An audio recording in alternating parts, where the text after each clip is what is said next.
Latest எபிசோடுகளை விளம்பரங்களே இல்லாமல் காணுங்கள்.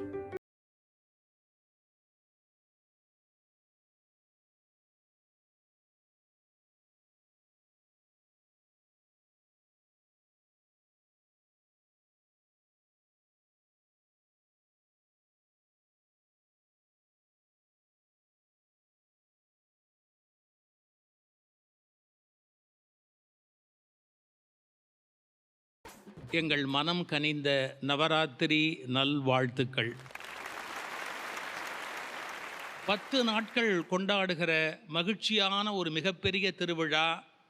India முழுவதும் மழையும் ஈரமும் உயிர்களுடைய வளர்ச்சியும் தோன்றுகிற காலம் இந்த நவராத்திரி நற்காலம்.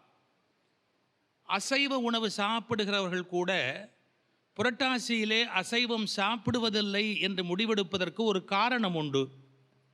காரணம், எல்லா உயிர்களும் இணை சேர்ந்து உயிர்களை உற்பத்தி செய்கிற காலம் இந்த புரட்டாசி என்று வகுத்து வைத்தார்கள். உயிர்கள் தோன்றுகிற காலத்தில் அதை உண்டுவிடக்கூடாது என்கிற காரணத்தால் அந்த மாதத்தில் சைவ உணவை பின்பற்றுவது என்று கூட ஒரு வாழ்க்கை மரபு தோன்றியது. புராண காலத்தில் இருந்து எடுத்துக்கொண்டால் பெண்மையை கொண்டாடுவது, பெண்ணையே ஒரு பெரும் தெய்வமாக வரித்து வழிபாடு செய்வது என்பது நவராத்திரியிலே இருக்கிற ஒரு பெரிய பெருவிழா. உண்மையில் பெண்ணினுடைய இயல்பான வாழ்க்கை சிரமமானது. ஒரு ஆணோடு பழகினால் உலகம் சந்தேகமாக பார்க்கும். 10 ஆண்களோடு பழகினால் இன்னும் அவளை வேறு ஒரு கோணத்திலேயே பார்க்கும். அவள் விருப்பப்படி உடை உடுத்துவதற்கு அனுமதி கிடைக்காது. அவள் விரும்பிய படிப்பை படிப்பதற்கு சுலபத்தில் உலகம் ஏற்றுக்கொள்ளாது. இப்படி பல வகையில் பெண் சிரமப்படுகிறவள் இன்னொரு கோணத்தில் இந்தியாவில் பராசக்தியாக கொண்டாடப்படுகிறாள். திருமணத்திற்கு முன்பாக அவள் கன்னியாக இருந்த காலத்தில் துர்க்கையாகவும், மனைவியாக மாறுகிற காலத்தில் மகாலட்சுமியாகவும், பிறகு உணர்ச்சிகளை வென்ற நிலையிலே சரஸ்வதியாக, தாயாக அவள் வணங்கப்படுகிறாள். இந்த பெண்மையிலே தாய் தாரம் என்பது 2 நிலை. அந்த 2 நிலையை மையப்படுத்தி நாம் சிந்திப்பதற்கு ஏற்ற வகையிலே இந்த பட்டிமண்டபத்தை அமைத்திருக்கிறோம். ஆளுமை, பர்சனாலிட்டி என்றும் கொள்ளலாம், டாமினன்ஸ் என்றும் கொள்ளலாம், ரூலிங் என்றும் கொள்ளலாம். இந்த ஆளுமை என்ற தமிழ் மொழிபெயர்ப்பிற்கு நிறைய ஆங்கில வார்த்தைகளை நீங்கள் ஈடு சொல்ல வேண்டியிருக்கும். அந்த ஆளுமை மிக்க ஒரு உறவாக எது கனிந்திருக்கிறது? அதிக ஆளுமை செலுத்துகிறவர் யார்? தாயா தாரமா என்பதை தலைப்பாக ஆக்கி இன்றைய விவாதத்தை இங்கே நிகழ்த்த இருக்கிறோம். ஏற்கனவே நம்முடைய தொலைக்காட்சி நேயர்களுக்கு அறிமுகமான 6 அறிவாளிகள் இந்த மேடையில் இருக்கிறார்கள். 6 அறிவாளிகள் இந்த மேடையிலே இருக்கிறார்கள். அவர்களை உரையாற்றுவதற்காக இப்போது வரிசையாக நான் அழைக்கிறேன். முதலில் தாயே என்ற அணியிலே நாங்கள் எப்படி அதை வகுத்திருக்கிறோம்னா, யாரெல்லாம் தாய் ஆக அந்த தாய்மையை மிக அருமையாக பெர்ஃபார்மன்ஸ் பண்ணுகிறார்களோ அவர்களுக்கு தாய் என்ற அணி தருவது என்ற தீர்மானத்தோடு அந்த பெண்மணிகளை தாய் என்ற அணியிலே சேர்த்து வைத்திருக்கிறோம். அம்மா, நீங்கள் கோச்சிக்காதீங்க, அதுக்காக நீங்களும் நல்லா பிள்ளை வளர்த்துருக்கீங்க, அது அப்புறம் பார்ப்போம். இப்போது தாய் என்ற அணியிலே இருந்து நம்முடைய மகிழ்ச்சிக்குரிய, பெருமைக்குரிய, சிறப்புக்குரிய சகோதரியார் சாந்தாமணி அவர்கள் உரையாற்ற வருகிறார்கள். அவர்களை உங்கள் சார்பில் வருக என்று வரவேற்கிறேன். உலகெங்கும் வாழுகின்ற ஜி தமிழ் தொலைக்காட்சி நேயர்கள் அத்துணை பேருக்கும் இனிய ஆயுத பூஜை நல் வாழ்த்துக்கள்.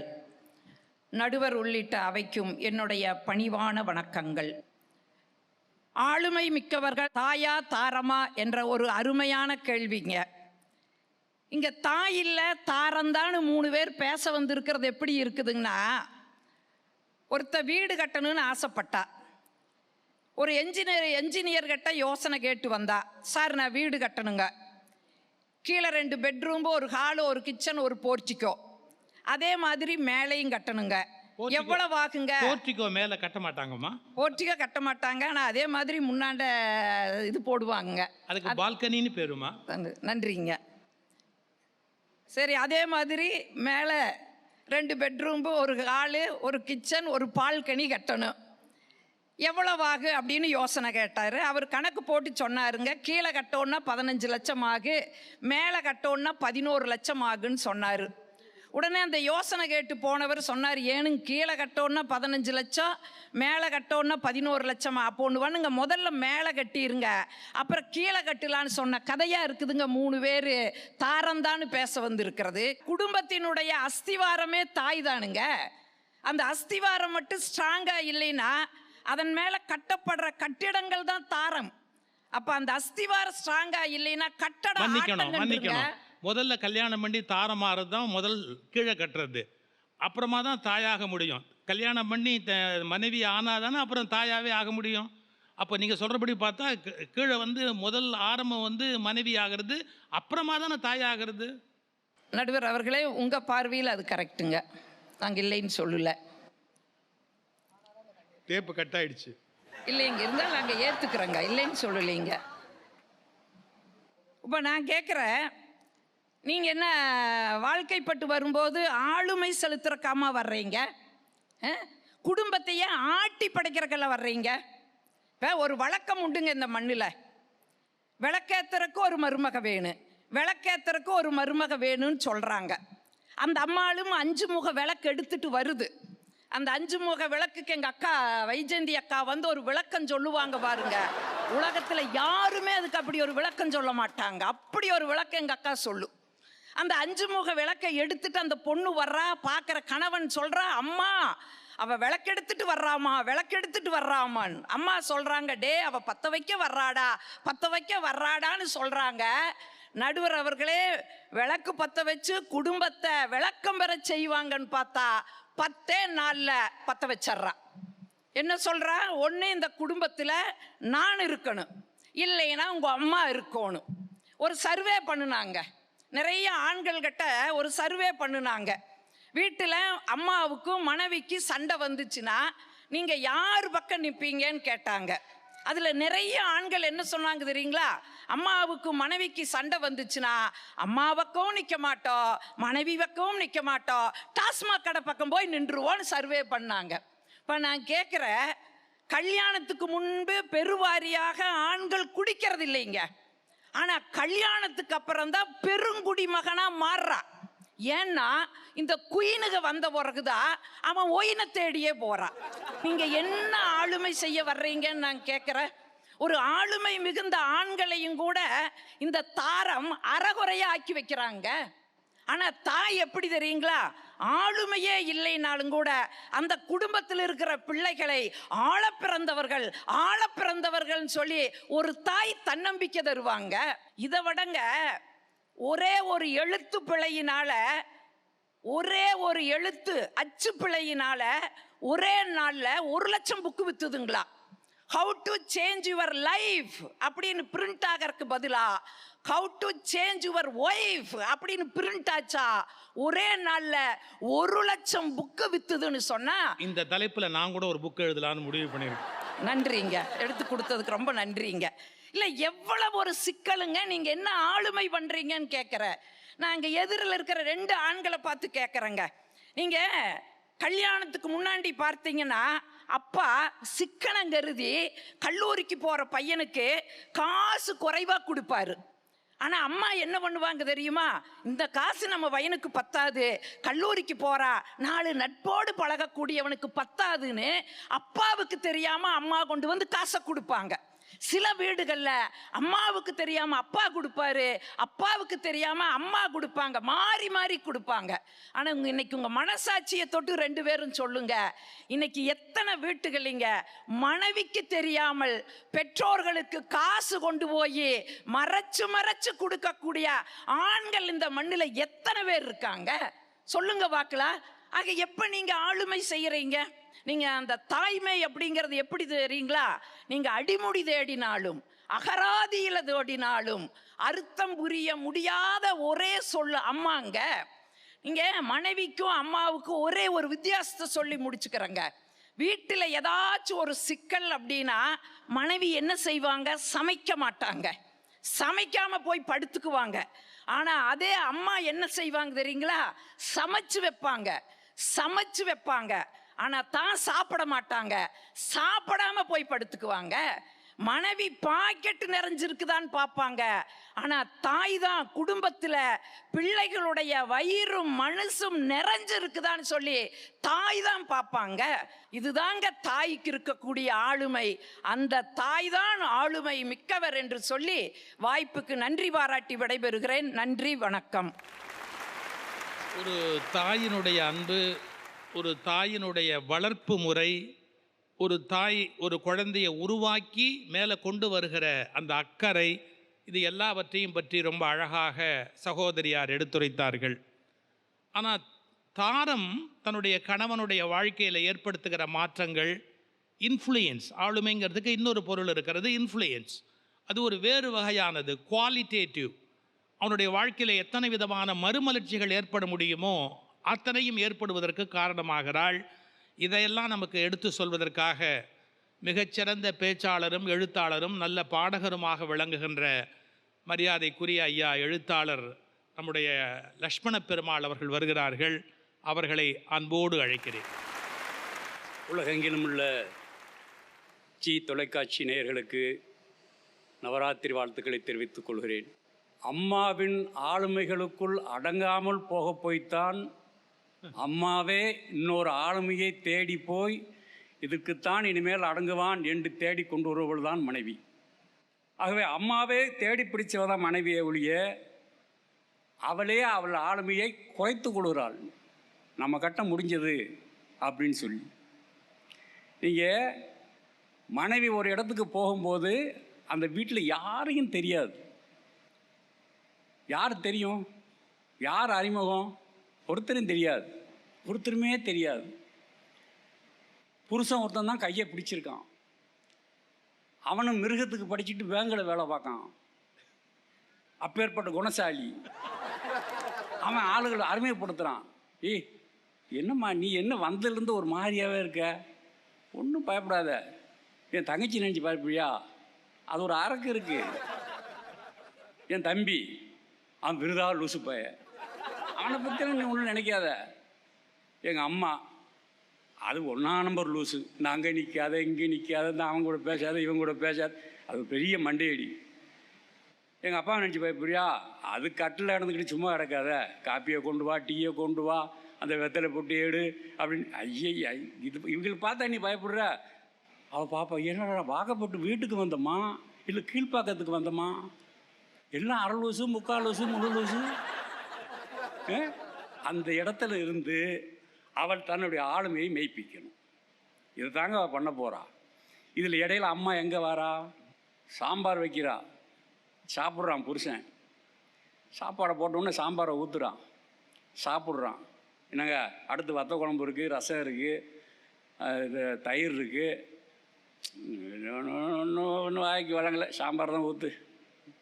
சரி அடுத்து 3வது தடவை சாப்பாடை போட்டு, என்னங்க இன்னும் வேலை தயிராவது ஊற்றிக்கோங்க. அது ஒன்றும் சரியில்லைம்மா, சாம்பார் தான் ஊற்று. ஏன் அந்த சாம்பார் நல்லா இருக்குன்னு சொன்னான்னையா? சொல்லவே மாட்டான். 3 தடவை சாம்பார் வாங்குறானே, இல்லை வத்த குழம்பு இருக்குது, தயிர் இருக்குது, ரசம் இருக்குன்னு மாறி மாறி சொல்கிறான்ல. அந்த சாம்பார் நல்லா இருக்குமா, இது ஒன்றே போதும் அப்படின்னு சொல்ல அவனுக்கு வாய் வராதுங்க. அவளுக்கு தெரியும் நம்ம நல்லா வச்சுருக்கோம்னு. அவன் சொல்லுவான் கடைசியில், என்ன இருந்தாலும் எங்கள் அம்மா வச்ச மாதிரி இல்லை அப்படிம்மா. பக்கத்தில் பையன் சாப்பிட்டுக்கிட்டு இருப்பான். அவன் சொல்லுவான், ஏம்மா சாம்பார் சூப்பர், சூப்பர்மா சாம்பார். 8 வயசு பையன் சொல்லுவான், இல்லை அப்பா பாட்டி வச்சதான் நல்லா இருக்குன்னு சொல்கிறாரு. அந்த சாம்பாரா? அது அவர் தான் சாப்பிட்ணும், அது அவர் தான் சாப்பிட்ணும் அப்படின்னு ஒன்று புருஷனை பார்த்து ஒரு பார்வை பார்ப்பா. அங்கே இருக்குது ஆளுமை. குழந்தைய ஒரு அரை மணி நேரம் தூக்கி கையில் வச்சுருக்க சொல்லுங்கள், இறக்கி விட்டுட்டு போயிடுவான். அந்த குழந்தைய இறக்குறதுக்காக ஒரு சண்டை இழுப்பான். அன்றைக்கி நீ என்ன சொன்ன என்னைய அப்படின்னு ஆரம்பிப்பான். குழந்தைய இறக்கி விடணும்ல, அதுக்காகவே ஒரு சண்டை இழுப்பான். ஆக ஒரு குழந்தையை ஒரு அரை மணி நேரத்துக்கு மேல் அவனால் கையில் வைத்திருக்க முடியாது. அங்கே இருக்குது ஒரு பெண்ணினுடைய ஆளுமை. ஒரு அந்தி மந்தாரை பூக்கும் ஒரு காலத்தில் ஒரு முதிய பருவம். அப்போ தான் இவன் ரிட்டையர்ட் ஆகி வீட்டில் உட்காந்துருப்பான். அவள் உடம்பு சரியில்லாமல் போய் படுத்துனான்னு வச்சுக்கிடுவான். இவனுக்கு என்ன செய்யணுன்னே தெரியாது. சாப்பாட்டுக்கு என்ன செய்கிறது, தண்ணிக்கு யார் தண்ணி கொண்டாந்து கொடுப்பா, அவங்ககிட்ட எப்படி பேசுறது, எதுவுமே தெரியாது. அப்படி தான் வாழ்ந்துருக்கான். கடைசி காலம் அவள் அங்கே இருந்துக்கிட்டு இவன் நினைக்கிறா, ஐயோ அந்த ஆளுக்கு ஒன்றும் தெரியாது, கண்ணை தரேன்னா வாயை திறப்பாரு, அவரை விட்டுட்டு நான் இங்கே இருக்கிறேனே அப்படின்ட்டு அவன் அங்கே நினைப்பான். இவர் ஐயோ நான் என்ன செய்ய, இவ எல்லாமே எனக்கு ஒன்றும் ஓடாதே, நான் என்ன செய்யட்டும், இவன் இங்கே அப்படியே முழிக்க. ஐயா அடித்தாலும் உதைத்தாலும் நான் உந்தன் பிள்ளை, நான் உந்தன் பிள்ளை,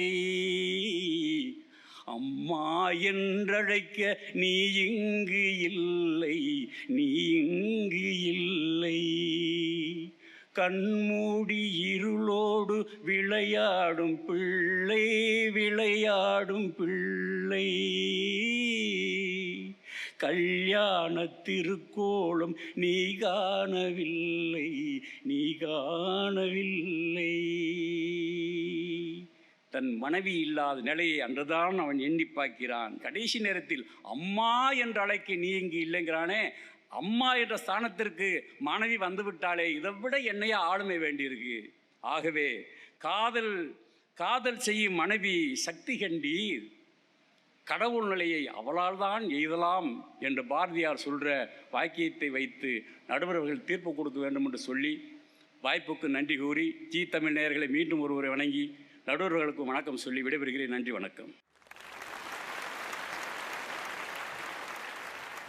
ஒரு எழுத்தாளர் எப்படி படம் பிடிப்பார் ஒரு செய்தியை என்பதை நம்ம அனுபவிக்கக்கூடிய வகையில் ஐயா பேசினார். அந்த பகுதி நம்ம புரிஞ்சுக்கிறது ரொம்ப கஷ்டம். மனைவி இருக்கிற வரையில் மனைவியினுடைய அருமை ஒருவருக்கும் தெரியறதில்லை, தெரிய வாய்ப்பு இல்லை, அதுக்காக அனுப்பவும் முடியாது. எவ்வளோ சிக்கலான விஷயம்.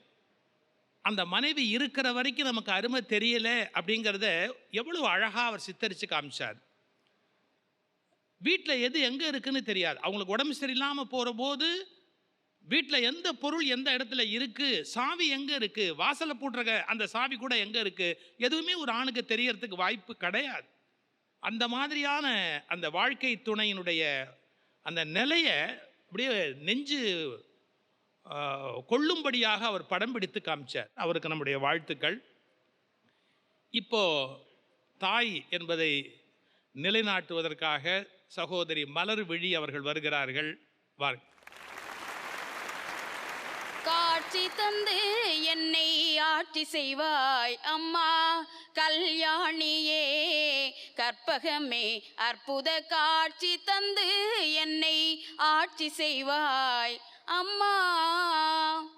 சர்வமும் சக்திமயம் என்ற தாரக மந்திரத்தோடு நவராத்திரி விழாவினை மிகச் சிறப்பாக கொண்டாடி கொண்டிருக்கின்ற ஜீ தமிழ் தொலைக்காட்சி நேயர் நெஞ்சங்களுக்கு எங்களுடைய நவராத்திரி வாழ்த்துக்களை தெரிவித்துக் கொள்கின்றோம். இந்த அருமையான பட்டிமன்றத்திற்கு நடுவராக வீட்டிருக்கின்ற அன்பான நடுவர் அவர்களுக்கும் ஆற்றல் மிகுந்த பேச்சாளர் பெருமக்களுக்கும் நன்றி கலந்த வணக்கத்தை தெரிவித்துக் கொள்கின்றேன். அருமையான தலைப்பு, ஆளுமை மிக்கவள் அன்னையா மனைவியான்னு கேட்டிருக்கீங்க நடுவர் அவர்களே.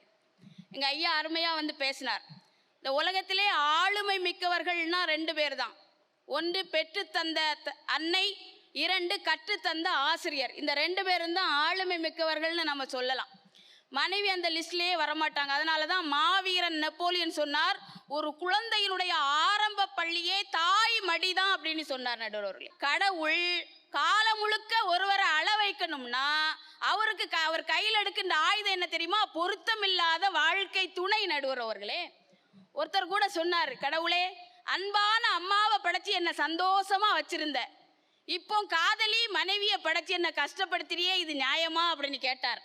இன்னும் ஒரு இளைஞன் கூட கேட்டான், கடவுளே இந்த பெண்கள் எல்லாம் பொண்ணா இருக்கும்போது நல்லா தானே இருக்காங்க, பொண்டாட்டி ஆன பிறகு ஏன் கஷ்டப்படுத்துறாங்க அப்படின்னு கடவுள்கிட்ட கேட்டான். கடவுள் சொன்னாரு, நான் பொண்ணா தானடா படைச்சி இந்த உலகத்துல விட்டேன், நீ தான் பொண்டாட்டி ஆக்கிக்கிட்ட, நான் என்ன பண்ணுவேன் அப்படின்னாரு நடுவர்களே. இப்போ கல்யாணம் அதனால்தான் ஒரு கவிஞர் 3 முடிச்சால முட்டாள ஆனன்னு அவனே சொல்லிக்கிட்டான்.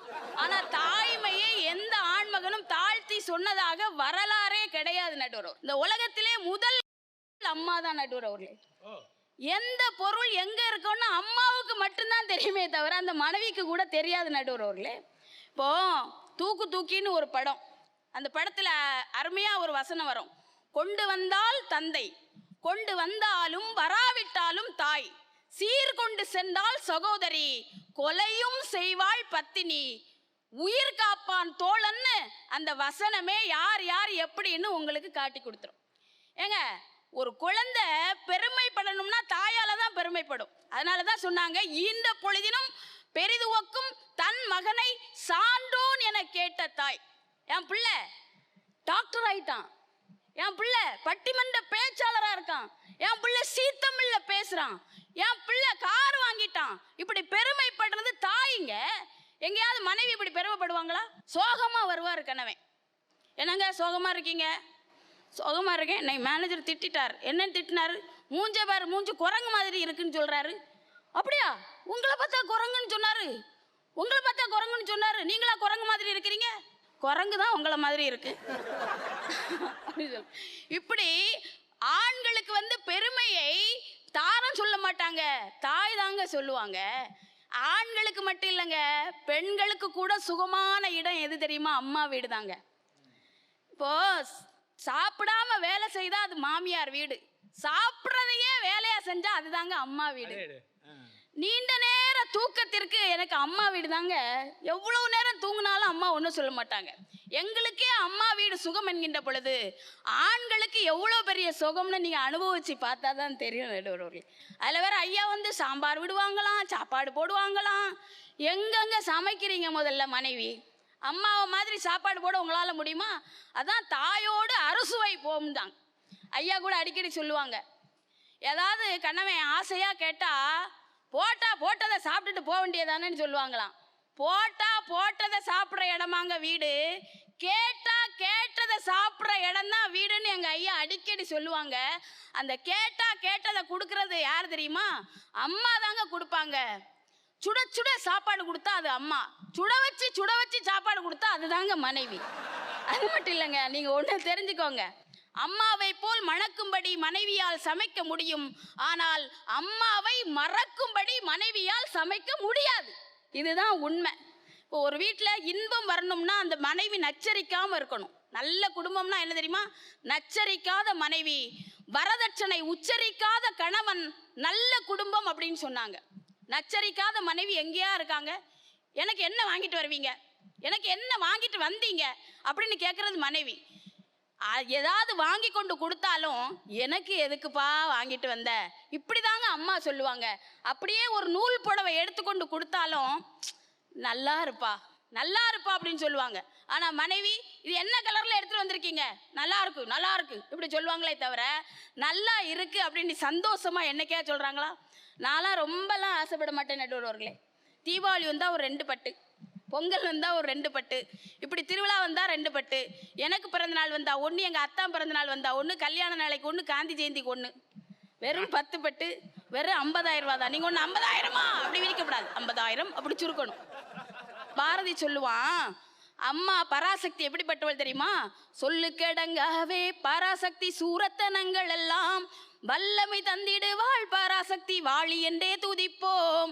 அடுத்த அலைமகள், செல்வத்திருமகளை திடம் கொண்டு சிந்தனை செய்திடுவோம், செல்வமெல்லாம் தருவாள் நமதொளி திக்கனை தும்பரவும். கலைமகளை சொல்லுவாரு, தாமரை பூவினிலே சுருதியை தனியிருந்து உரைப்பாள், பூமணி தாளினையே கண்ணில் ஒட்டி புண்ணியம் எய்திடுவோம்.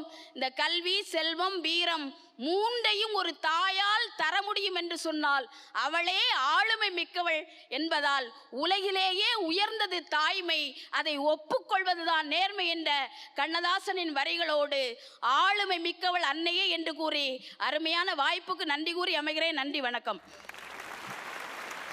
நல்ல இசையோடு அதே சமயத்தில் ஒரு தாயினுடைய மேன்மையை உணர்ச்சி பூர்வமாக உள்ளத்தை தொடும்படியாக சகோதரியார் எடுத்துரைத்தார்.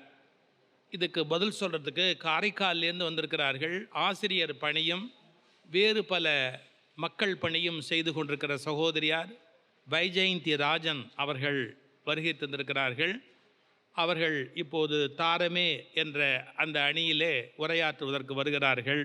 பாருங்கள். தேமதுர தமிழோசை உலகமெல்லாம் பரவும் வகை செய்தல் வேண்டும், சேமமுற வேண்டுமெனில் தெருவெல்லாம் தமிழ் முழக்கம் செழிக்கச் செய்வீர் என்கிற மகாகவி பாரதியின் வரிகளோடு ஜி தமிழ் வழியாக நடத்தப்படும் இந்த அருமையான நவராத்திரி விழாவை கண்டு களித்து கொண்டிருக்கக்கூடிய அன்பு நேயர்களே, உங்கள் அனைவருக்கும் வணக்கம். மிக அருமையான நிகழ்ச்சி. அச்சமில்லை, அமுங்குதல் இல்லை, நடுங்குதல் இல்லை, நாணுதல் இல்லை, எதற்கும் அஞ்சோம், யாருக்கும் அஞ்சோம் என்று தன்னுடைய கொள்கையில் மாறாது எப்பொழுதும் பேசிக்கொண்டிருக்கக்கூடிய அருமை நடுவர் அவர்களே, உங்களை வணங்கி எதிரணியிலிருந்து வந்தாங்க. ஒரு அருமையான தலைப்பை கொடுத்துருக்காங்க. அந்த தலைப்பை பார்க்கணுமா சாந்தாமணி அம்மா? தலைப்பை பார்க்கணும். புடவை தலைப்பை மட்டும் பார்த்தா பத்தாது, தலைப்பை என்னான்னு பார்க்கணும். கொஞ்சம் என்ன கேட்டிருக்காங்க, ஆளுமை மிக்கவர் யார், தாயா தாரமா? நீங்கள் தாயை பற்றி பேசுகிறீங்க, ரைட்டு. நான் இப்போ கேட்குறேன் உங்களை, உங்கள் அப்பாவுக்கு உங்கள் அம்மா யார்? உங்கள் அப்பாவுக்கு உங்கள் அம்மா யார்? கடினமான கேள்வியாக கேட்குறீங்க. எங்கள் அம்மா நான் தான் அம்மா, நான் தான். எத்தனை காலத்துக்கு இதே சொல்ல போகிறீங்க? இந்த அம்மா சென்டிமெண்ட். மலர்விழி இருக்காங்க பாருங்க, நானும் அம்மா தான்.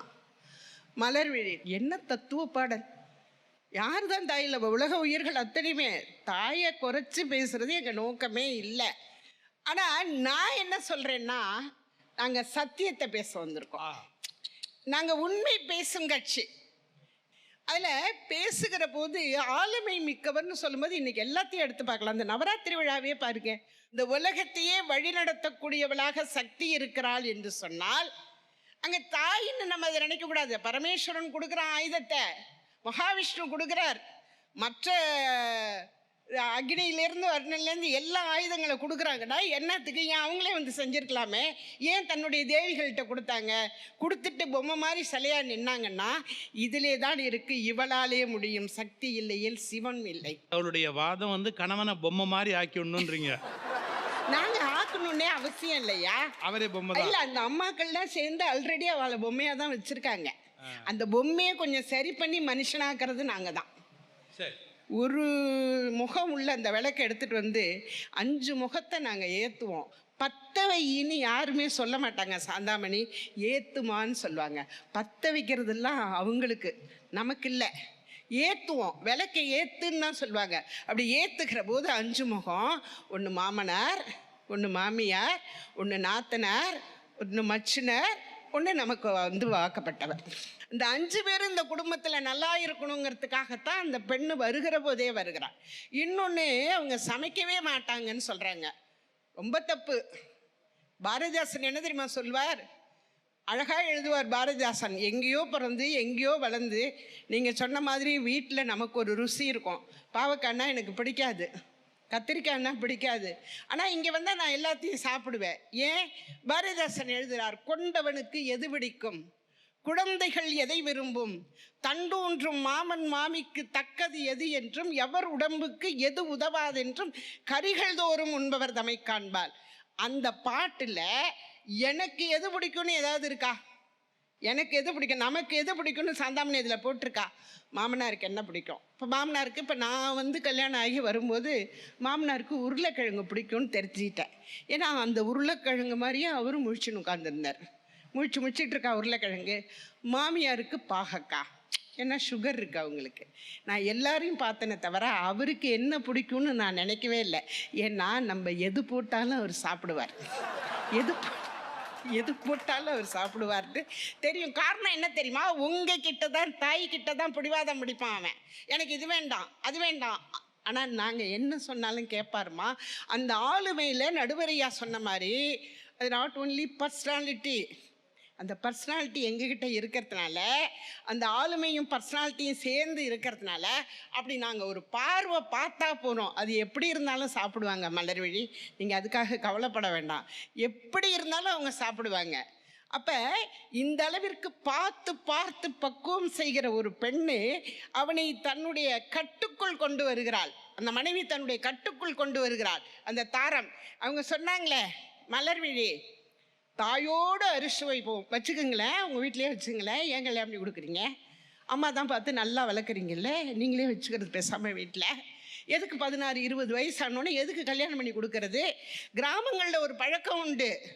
20 வயசு 22 வயசானோன்னே கிராமங்களில் பஞ்சாயத்தில் போய் உட்காந்தா, ஊர் கூட்டத்தில் உட்காந்தா, அவனை வந்து மனுஷனாகவே நினைக்க மாட்டாங்க. அவன் கல்யாணம் ஆனால் தான் முழு மனுஷன், இல்லைன்னா போப்பா போப்பா பின்னாடி போ, நீ எல்லாம் பின்னாடி போ அப்படின்னுடுவாங்க. ஒன்று சொல்லுகிறேன், இப்போ மகாகவி பாரதியாருக்கு இந்த கடையத்திலே அவருடைய கல்யாணமான 125வது வருஷம். அந்த 125வது வருஷத்தில் எந்த கடையத்தில் அவர் தோள் மீது கையை போட்டு கொண்டு போனார் என்பதற்காக பரிகசித்தார்களோ அந்த ஊரில் ஒரு கணவனும் மனைவியுமாக இருக்கிற சிலையை வேற எங்கே பார்க்க முடியாது. கடையத்திலே செல்லம்மாள் வாழ்ந்த அந்த ஊரில், பாண்டிச்சேரியை விட்டு போனோன்னா 2 வருஷம் அங்கே தான் இருக்காங்க.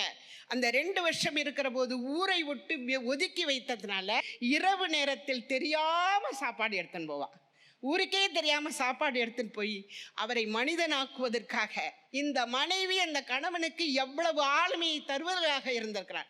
பாரதியினுடைய மனைவியாக நின்று சகுந்தலாவையும் தங்கமாலையும் காப்பாற்றி வளர்த்து பெரிய மனிதராக அவர்களை ஆக்கி அவர்கள் குடும்பத்தையும் விளங்க வைத்தார் என்று சொன்னால் இதுதாங்க ஆளுமை, இதுதான் ஆளுமை. வஉசி அவர்கள் சிறையில் இருந்து வந்த பொழுது இந்த உலகம் அவரை கண்டுகொள்ளவில்லை. இதே சென்னையிலே மண்ணெண்ணெய் விற்று பிழைத்தார், இதே சென்னையிலே அரிசி கடை வைத்திருந்தார்.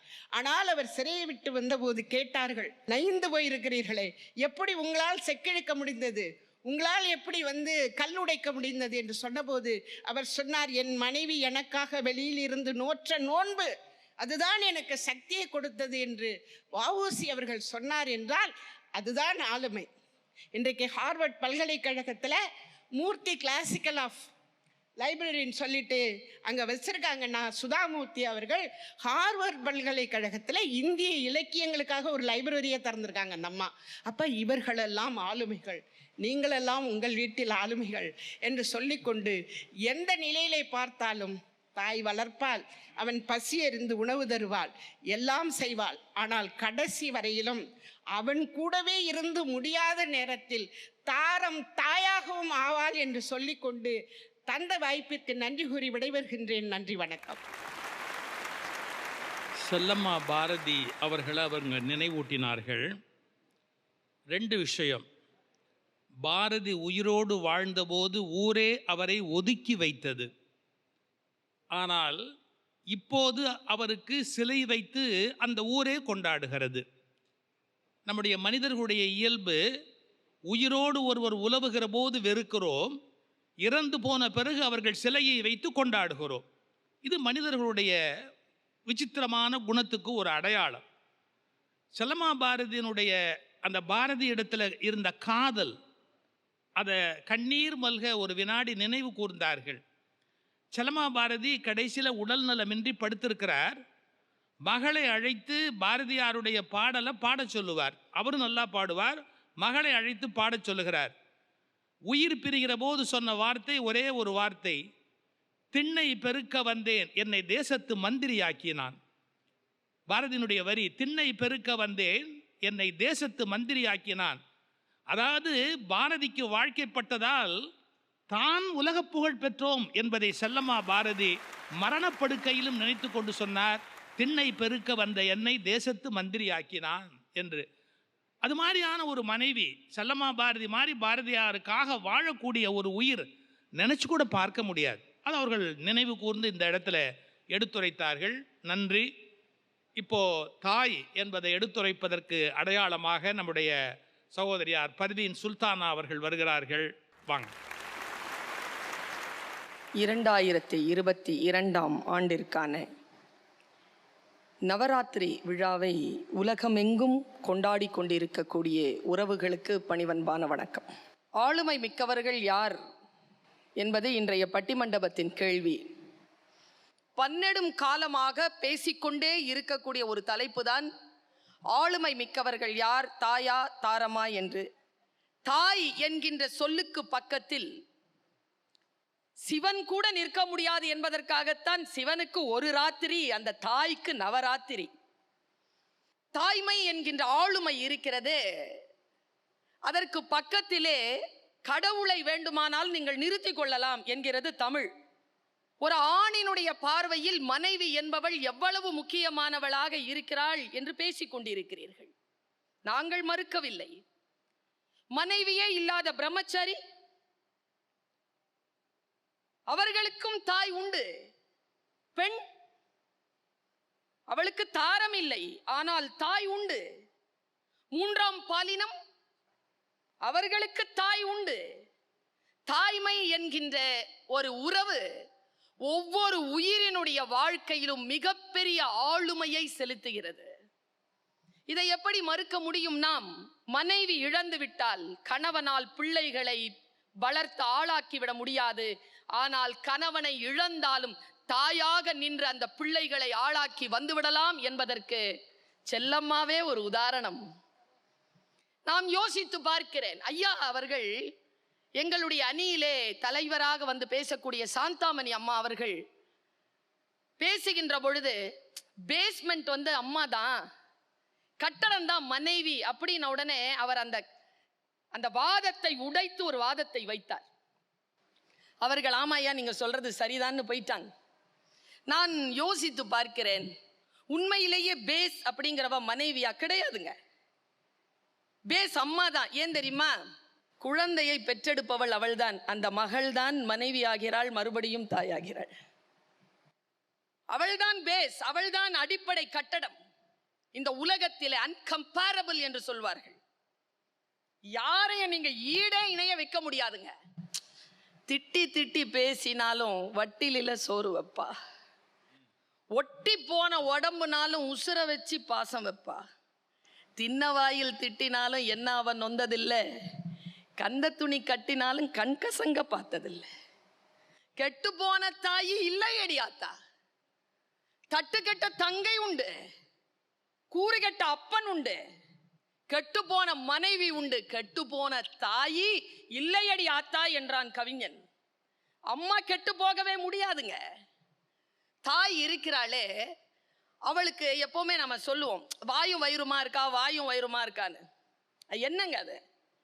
பிள்ளையினுடைய வயிறு தாயினுடைய வாய். குழந்தைக்கு வாய் கிடையாது வயிற்றுக்குள்ள இருக்கும் பொழுது. அதனால்தான் ஒரு கவிஞன் சொன்னான், எல்லோரும் என் வயிற்றில் எனக்கு சோறிட்டார்கள், தாயே நீதான் உன் வயிற்றில் எனக்கு சோறிட்டவள். குழந்தை பிறந்திருக்குங்க எனக்கு. என்னுடைய வீட்டில் உள்ள வராங்க, நான் கட்டிலில் கிடக்கிறேன், பக்கத்தில் ஒரு தொட்டில்ல பையன். நேராக உள்ள வந்தவர் எங்கே போனார்? நீங்க நேராக தொட்டில் கிட்ட போயிட்டாருங்க. எங்கள் அம்மா வந்தாங்க இங்கே உள்ள, நேராக என்கிட்ட தான் வந்தாங்க. என்னுடைய கணவர் என்னுடைய தாயாரை பார்த்தபோது என் தாயார் சொன்னார், உங்க புள்ள உங்களுக்கு முக்கியம்னா என் புள்ள எனக்கு முக்கியம்ப்பா. அதுதான் தாய். அந்த ஆளுமை எங்க? பரவாயில்லடா வாடா என்று சொல்லக்கூடியவள் யார்? விடுறா பார்த்துக்கலாம். மனைவி பயந்து பயந்து சொல்வாள். ஆனால் அம்மா இருக்கிறாளே, அவளுக்கு தெரியுங்க. ரெண்டே கேள்விதாங்க. மனைவி வந்து ஆளுமைன்னு சொல்லாதீங்க.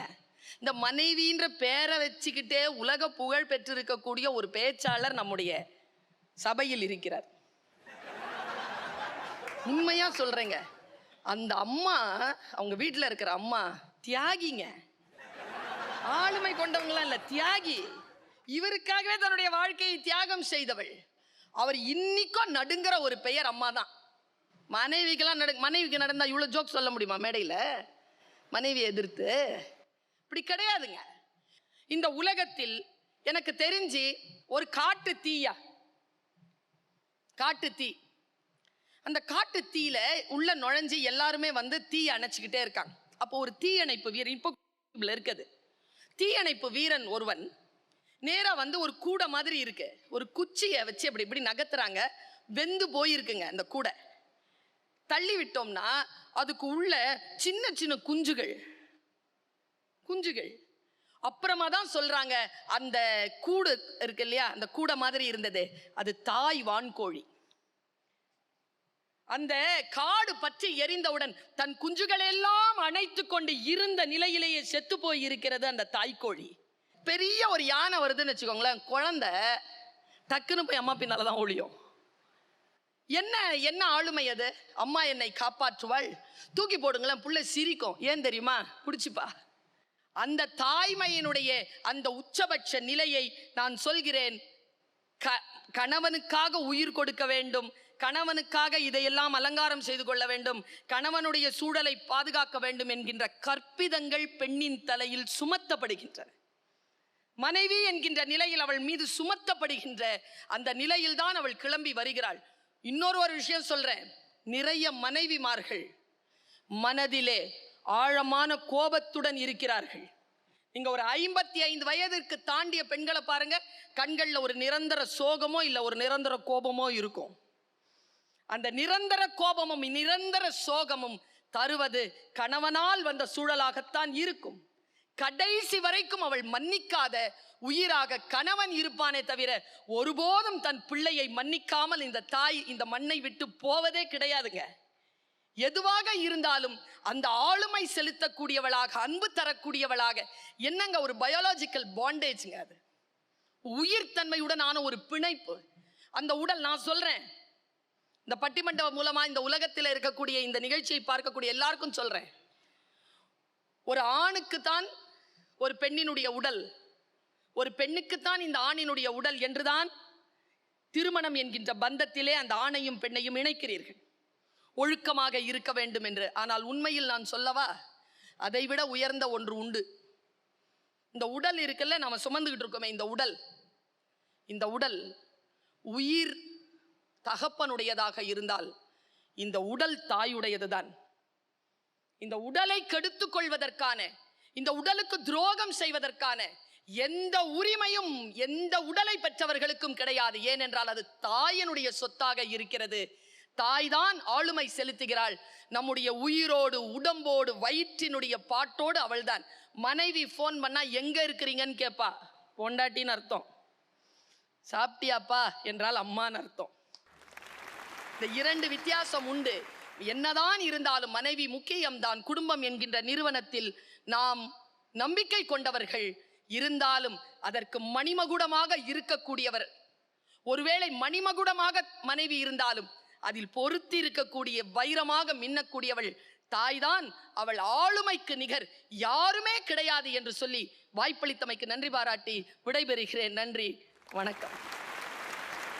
ஒரு அருமையான கோணத்தில் விவாதத்தை வைத்தார்கள். கெட்ட மனைவி என்று ஒரு பகுதி உண்டு, கெட்ட தாய் என்று எங்காவது உண்டா?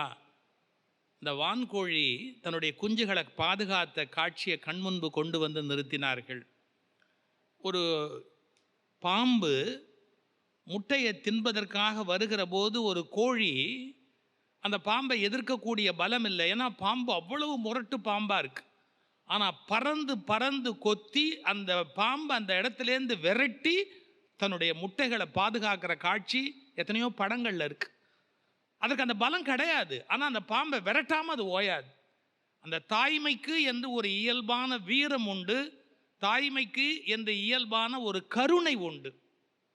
அந்த ரட்சகம் அப்படிங்கிற உணர்வு, காப்பாற்றணும் அப்படிங்கிற ஒரு உணர்வு, ஒரு வெறி, தன் படைப்பை தான் காப்பாற்றணும் அப்படிங்கிற ஒரு வெறி, அதை ரொம்ப அழகாக அவர்கள் படம் பிடித்து காண்பித்தார்கள். இப்போ அதை எல்லாத்தையும் மாற்றுறதுக்கு இல்லை தாரம் தான் ரொம்ப ஆளுமை உடையவள் என்பதை பல வருஷமாக சொல்லிக்கிட்டு இருக்கிறவர் அவர் இப்பவும் அதையே சொல்கிறதுக்கு வர்றார். நண்பர் மோகன சுந்தரம் அவர்கள் வாங்க. ஒரு நல்ல தலைப்பு, ஆளுமை மிக்கவர்கள். அன்னையா தாரமா அம்மா தெய்வம்னு காலேஜ் படிக்கும்போது தெரியல, ஆனால் கல்யாணத்துக்கு அப்புறம் தான் புரிஞ்சுது. கல்யாணமே என்ன சார், நம்மளை ஒய்ஃபு கிட்ட தத்து கொடுக்கறது தான். அதுக்கப்புறம் ஃபுல் அண்ட் ஃபுல் ஒய்ஃபு தான் பார்த்துக்கிறாங்க.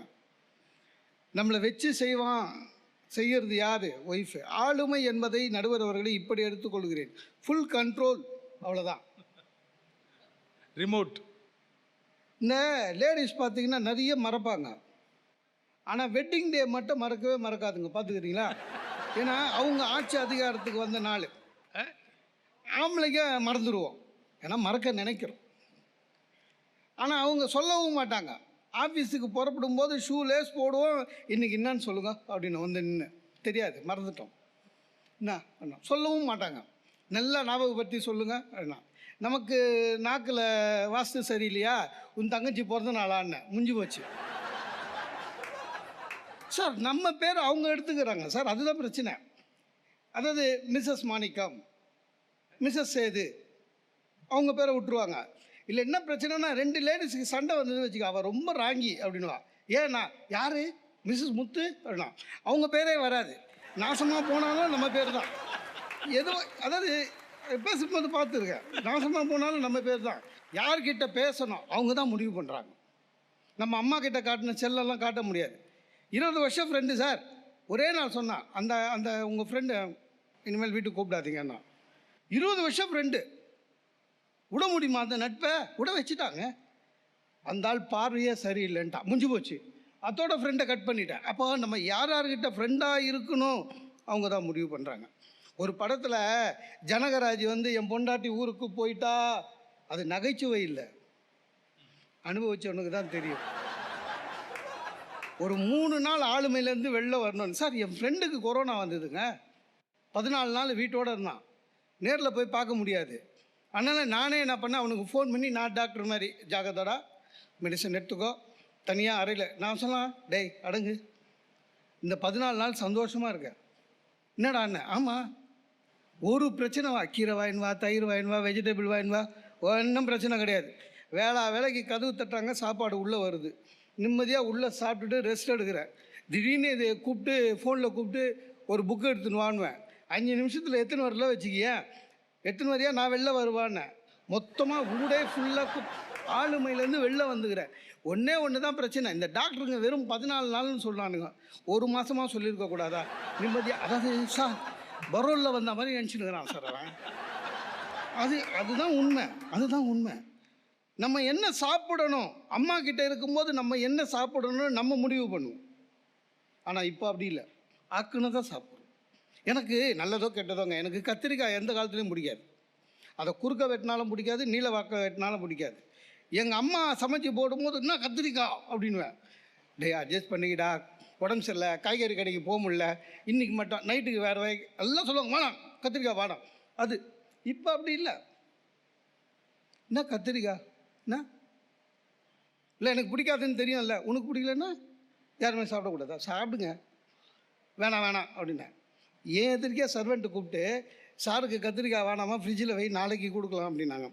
அந்த நாசம் பண்ணா போட்டு கத்திரிக்காய் இப்போவே சாப்பிட முடியாது, அது ஃப்ரிட்ஜுக்கு போய் வெளில வந்ததுன்னா அப்பவும் சாப்பிட முடியாது. சார் எந்த கல்யாணத்துக்கு போகணுன்னு டிசைட் பண்ணுறதுலேருந்து அவங்க தான் சார். சொந்தக்காரன் இன்விடேஷன் வைக்க வரான், நம்ம சைடு சொந்தக்காரன் வந்தான் வச்சுங்க, அவன் சொல்கிறா ஒர்க்கே ஜாஸ்தி, நீங்கள் ஒர்க்கிங் டேயில் வச்சுருக்கீங்க. இவர் பாவம், யார் என்ன, இவர் பாவம் காலையில் 9 மணிக்கு போனால் 5 மணிக்கு தான், எல்லாருமே அப்படி தான் போடுறாங்க. 9 மணிக்கு போனால் 5 மணிக்கு தான் வராரு, கஷ்டம் கல்யாணத்துக்கு வர்றதுன்னு. பின்னா நான் வீட்டுக்கு எதிர்க்க மளிகை கடையை வச்சுன்னுக்கிறேன் வந்து போகிறதுக்கு இல்லை.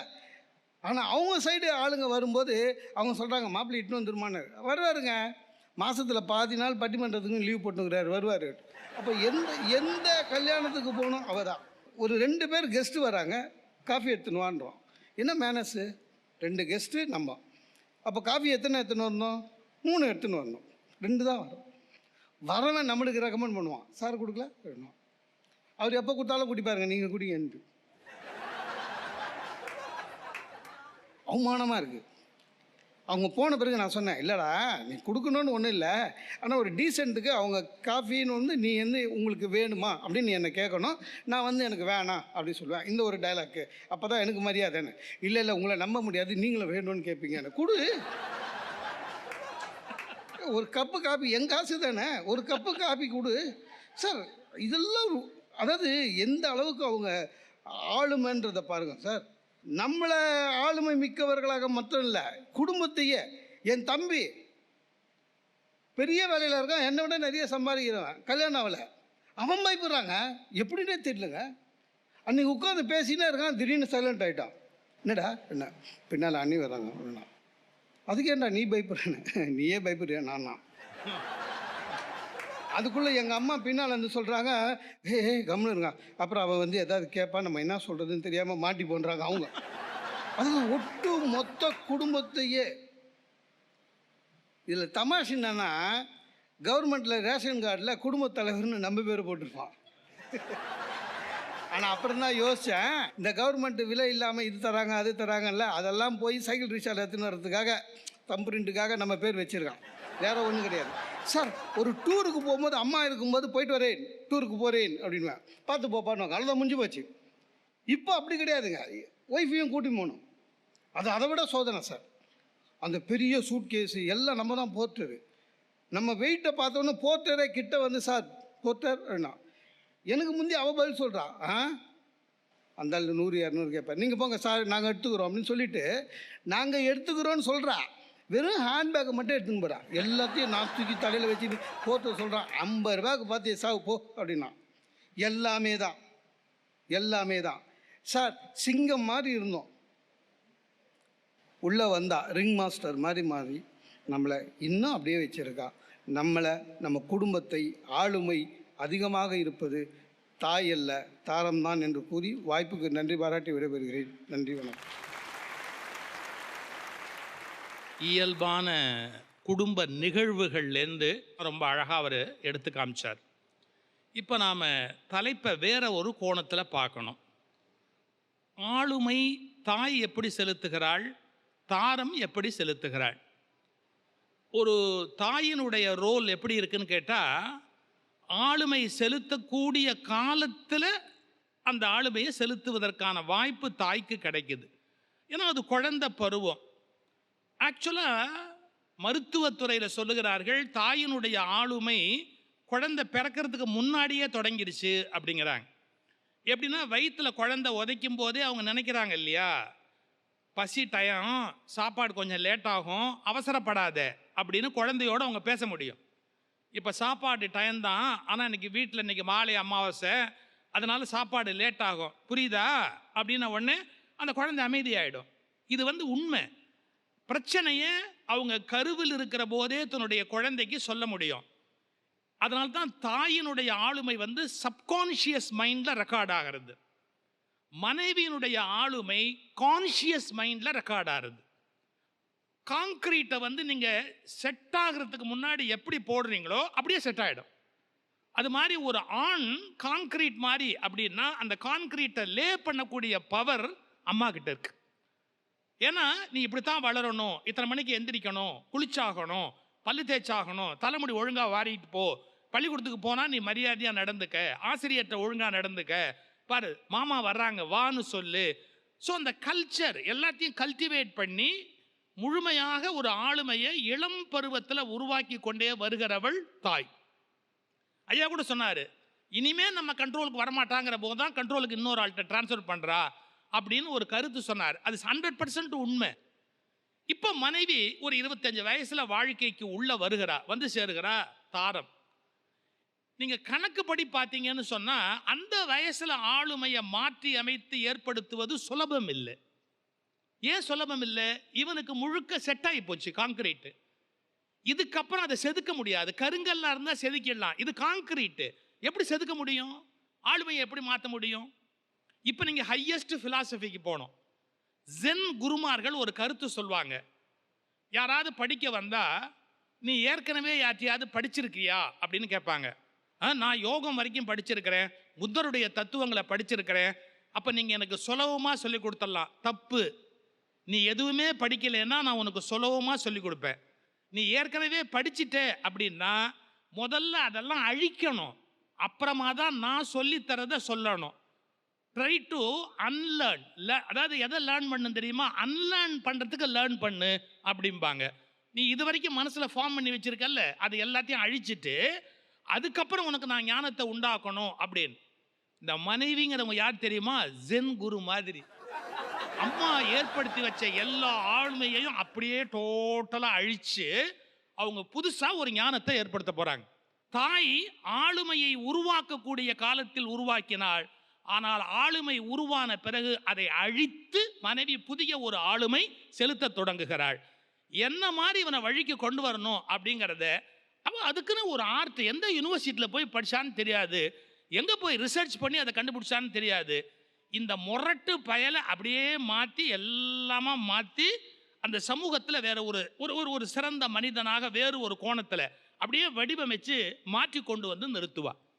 இன்னொன்று பல பேர் சொல்ல தயங்குவாங்க, ஒரு தாய் இறந்து போயிட்டா சார், அந்த தாயினுடைய இடத்தை மனைவியால் நிரப்ப முடியும் சார். ஏன்? தாய் உங்களுக்கு என்ன அன்பு காட்டுவா? மனைவி அன்பு காட்ட மாட்டாளா? ஒரு சராசரி மனைவி தன்னுடைய கணவன் இடத்துல அன்பு காட்ட மாட்டாளா? தாராளமா. ஒரு தாய் ஒரு வீட்டில் இல்லாமல் போயிட்டா அந்த தாயினுடைய இடத்தை மனைவியால் நிரப்ப முடியும். நல்ல சைக்காலஜி தெரிஞ்சவங்களுக்கு தெரியும். மனைவி வீட்டில் இல்லைன்னா மனைவி இல்லாத இடத்தை தாயால் எந்த காலத்திலையும் நிரப்ப முடியாது. ஏன்னா பயாலாஜிக்கல் நீடு இருக்கு. பயாலாஜிக்கல் நீடை தாண்டி சைக்கலாஜிக்கல் அர்ஜ் இருக்கு. இந்த இடத்தை தாயால் நிரப்ப முடியாது. இந்த இடத்துல தான் வயதான சில தாய்மார்கள் விளங்கி கொள்ளாம மகனிடத்துல கொஞ்சம் ஓவர் உரிமை எடுப்பாங்க. நீ பொண்டாட்டியை ஒதுக்கி வச்சுட்டு அம்மாவை மதிக்க வேண்டியதானே. நடக்காது, ஒரு காலத்திலும் நடக்காது. ஏன்னா தாயினுடைய இடத்தை அன்புள்ள மனைவியால் நிரப்ப முடியும். ஒரு கடமை சரியாக செய்கிற மனைவியின் இடத்தை எந்த காலத்திலும் தாயால் நிரப்பவே முடியாது என்கிற பயாலாஜிக்கல் அண்ட் சைக்கலாஜிக்கல் ஃபேக்டை தயவு செய்து நாம புரிஞ்சுக்கணும். அப்போ நீ என்னையா அம்மாங்கிற அந்த உறவையே குறை சொல்றியானா? அது கிடையாது. எல்லா உயிரினங்களிலுமே தாய்மை வலிமையானது. பர்வீன் சுல்தானா சொன்னாங்க பாருங்க, பூனையில தாய் வலிமை இல்லையா, கோழியில தாய் வலிமை இல்லையா? நீங்க புரிஞ்சுக்கணும். எனக்கு நல்ல நினைவு இருக்கு. தாத்தா பாட்டியோட இருக்கிற பாக்கியம் எனக்கு இல்லை. ஆனால் என் மனைவியினுடைய தாத்தா பாட்டி நீண்ட காலம் உயிரோடு இருந்தாங்க. நான் அவங்க அப்சர்வ் பண்ணிக்கிட்டே இருப்பேன். அந்த ஆட்சி, அதாவது அந்த பாட்டி தாத்தாவை விட்டுட்டு எங்கேயும் போக மாட்டாங்க, வெளியிலேயே போக மாட்டாங்க. நான் கேட்குறேன், ஏன் ஆச்சி நீ போக மாட்டியா, எங்கேயுமே வெளியில் போகிறதில்ல, எப்போவுமே தாத்தா கூடவே இருக்கியேன்னு. அவங்களுக்கு ஒன்றுமே தெரியாது. 85 வயசான மனுஷனுக்கு அவங்களுக்கு ஒன்றுமே தெரியாது. ஒரே ஒரு தடவை அவங்கள விட்டுவிட்டு நான் ஒரு வாரம் வெளியூர் போகிறேன்னு போனால் இட்லி மிளகா பிடிக்கும், சாம்பார் பிடிக்கும், வித்தியாசம் தெரியாமல் எடுத்து வச்சு தின்னுபிட்டு ஊரையே கூட்டிவிட்டாங்க. இட்லி மிளகா பிடிக்கும், சாம்பார் பிடிக்கும், வித்தியாசம் தெரியாமல் எடுத்து வச்சு தின்னுபிட்டு ஊரையே கூட்டிவிட்டாங்க. அதுலேருந்து அவங்கள விட்டுட்டு நான் போகிறதே கிடையாது, நான் தான் இருந்து பார்த்து எடுத்து வைக்கணும். கொஞ்சம் யோசிச்சு பாருங்க, எவ்வளவு 10% டிபெண்டன்சி. அந்த முதுமை வர வர மனைவியை டிபெண்ட் ஆகக்கூடிய ஒரு வாய்ப்பு அவனுக்கு வந்து சேருது. இப்போ நீங்கள் யோசிப்பீங்க, பொதுவாக லிட்ரேச்சர்லாம் தாயினுடைய அன்பை அவ்வளோ மிகையாக சொல்கிறாங்களேன்னு. மன்னிச்சுக்கங்க, தாய் இன்னார் என்பதை நீங்கள் முடிவு செய்யலை, அது ஏற்கனவே தீர்மானிக்கப்பட்டது. அது மட்டும் இல்லை, அன்பு செலுத்த வேண்டிய பொறுப்புணர்ச்சியும் கடமை உணர்ச்சியும் அந்த குழந்தை மேலே அன்பு காட்ட வேண்டிய ஒரு கட்டாய ஒரு செயலும் அவளுக்கு இயல்பாகவே தரப்பட்டு விட்டது. ஆனால் மனைவி 25 வயசில் வந்து ஜாயின் பண்ணுறா. அது கிட்டத்தட்ட நண்பர்கள் மாதிரியான ஒரு ரோல்.